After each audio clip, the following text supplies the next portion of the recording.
which was very much like Miner type game, where you just sort of run, jump over things. It was a bit like the basic version of Mario. You've got to run along from one end of the level to another, kept collecting all the coins. It was that sort of game. Very simple, very follow the arrows, up, down, left, right, Z, X, K, M, whatever. That's really bad. See, I remember that. Those are the letters that you use to jump up and down, Space to jump. I was one of those. And a couple of our listeners suggested things that they miss or never had and would like. Helen Jones, who's a friend of mine and a regular listener of the show, wanted a Mr. Frosty. I was just going to suggest, because as soon as you said SodaStream, I thought Mr. Frosty. Because to me, SodaStream's not that appealing. Because like I said, you just buy a bottle of Coke. But to make your own ice goodness. That's exciting. And like a crusher thing in it. Yeah, you put the ice in at the top and put the Mr. Frosty's hat on the top and touch the ice off. And it was like it almost grated it inside it. And there are versions of it around at the moment. I know, without plugging my company, we sell like a Snoopy version in my shop. And that's exciting, but it's not quite the same. It's not the snowman with a woolly hat that you took off and filled his hat off. Yeah, his little face now, I can see it. And I seem to recall that was one of those things that I never had either. No, I don't miss it, and it's not one of those things that I don't care, I never had one. I think my sister wanted one for years, and I think some kids in the street had one, and we would occasionally get round to remembering to make ice cubes, or we'd put the ice in the freezer and then never go back to it. Right. We'd go, right, we've got Mr. Frosty, let's make some ice cubes, and let's make some little slushy drink things.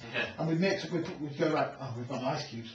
We'd fill the little trays up, stick them in the freezer, and then go off to pantry. Had to be a treat. Exactly, or we'd kick a football about, or we'd, play Teenage Mutant Ninja Turtles or something instead. And then 3 weeks later we'd go, oh yeah, ice cubes. I haven't got Mr. Frosty anymore. During the winter. Yeah. Oh look, a freezer full of ice cubes. Brilliant. Cheers, them. I don't remember when we made them. But that was one of the things, and I'm probably misremembering his name, but another one of our followers, Stu Golden, who I think is managing director of Live and Love York magazine. Hey! Which is new and exciting, and you should go read it. It's good to read that magazine. Mrs. and I've completely forgotten the name. There's a rally bike which had a little electrical control panel on it, Vector or something like that.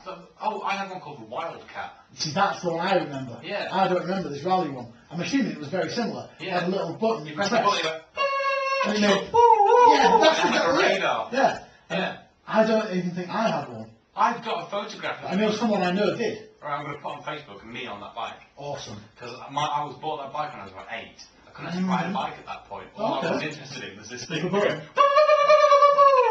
And there's a photo of my mum holding the bike with me running at the side of it, just jumping at this button, not really learning how to ride the bike. Yeah, that was a Wildcat. But yeah, that was the version that I know. I think somebody in my street had there one. might have been other versions like with noisy. Yeah, I think that really it was a late 80s sort of fad, because it was one of those things where everybody went, ooh, technology, brilliant.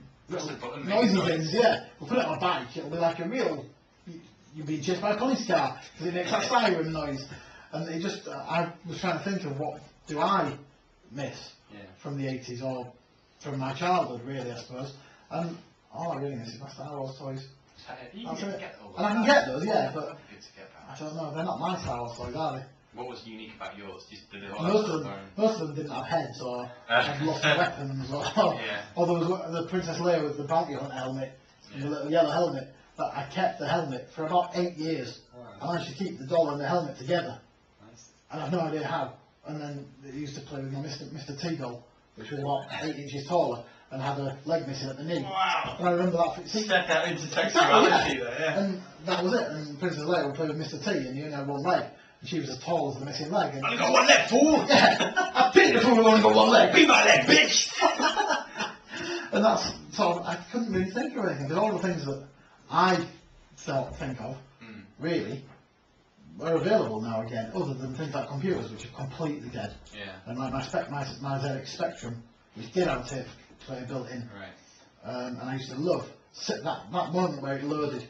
You put the tape in and it takes about 20 minutes to load, like a car racing game. Or I used to love Cobra, the Stallone film, made into a game. And I played it for weeks and weeks and weeks, and I was never very good at it. And I'm still not very good at computer games and things like that in general. But I played that Cobra for weeks and weeks and weeks, and eventually the tape wore out, because that's what happens with cassettes. Eventually they wear out, and by then there was nothing else to replace it. And so I do miss my Spectrum because I just love playing Cobra. Oh, And it was the most violent game in the world when I was about 11. It was based on what I think is the most violent film I've ever seen. Oh, right. So very, very shrink wrapped somebody's head in the film. I seem to recall there being a supermarket scene and he throws somebody's head down on a machine that shrink wraps meat. Right. And he shrink wraps somebody's head and then shoots 27,000 people. And all I played when I was 11 was the game based on it.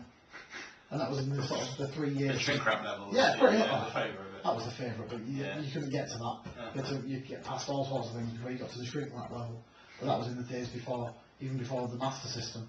The first Sega, I never had one of those either. But I had this and this and this instead. Yeah, I never had a console. I remember wanting a Mega Drive because my mate had got one.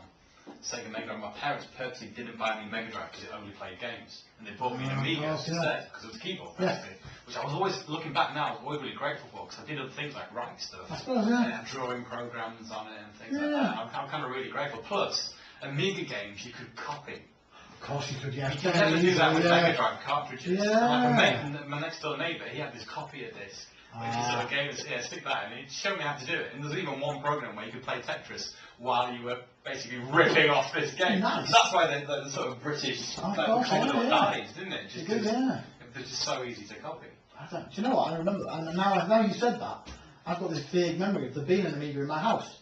Right. So we must have picked one up somewhere. Yeah. Because I have this vague memory of, getting copied versions of games. And playing them. That's all I have. Really random little golf games and things. I have no interest in golf. It's not even a real sport. It's one of those things that I hate, imagine. But I have this recollection of playing this golf game on an Amiga. So I must have had one at some point. Yeah. I don't know. I reckon I still got mine. Everything from my childhood is in my parents' attic.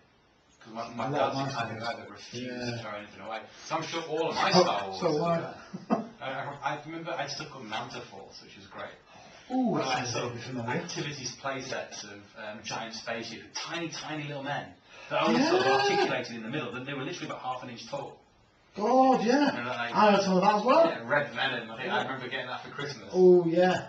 I know it's all still up there because my dad refuses to throw anything away. See, it's not worth anything. There's no packaging. It's like the shit beaten out. Yeah, I used to bury things. Yeah, you do, don't you? Yeah. But you loved it. Where's your Manta Force tower? There was a crash. And I go back to everybody died. Yeah. But that's one of those things, isn't it? You loved it, and probably still would. If you got that stuff out of the loft now, you'd be like, oh, this is the best thing ever. For about 10 minutes. I want to play with it. I actually want to get back into playing. Play again. I've played in ages. So an actual good game. That's because we're grown-ups now.